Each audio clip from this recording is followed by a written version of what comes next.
rule of thumb, if you can do 2 flights of stairs without being too short of breath or getting chest pain, you're OK to have a bit of nookie. One of the most common operations of all is hip surgery, hip and knee surgery, joint surgery.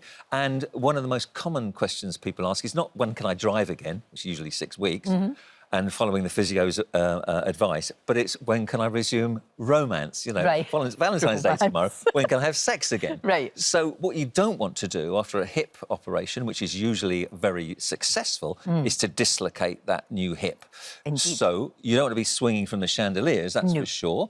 You can resume sex usually within 4 to 6 weeks, provided it's healing nicely and you're given advice. Now, for the first time, you can download an online illustrated guide as to which positions are safer and satisfactory, less likely to cause problems with your new hip or your new knee or whatever.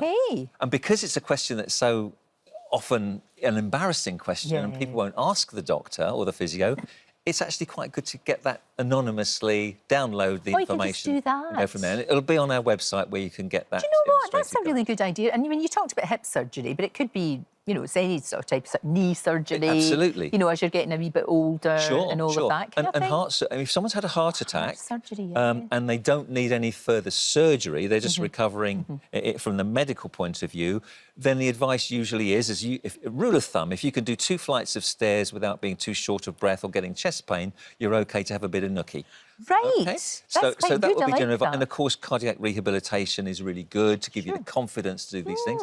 After a hysterectomy, after a normal birth, after a caesarean section, you want to make sure the scar's healed, the wound's healed. You want to make sure you're not bleeding still, or you're not in any pain.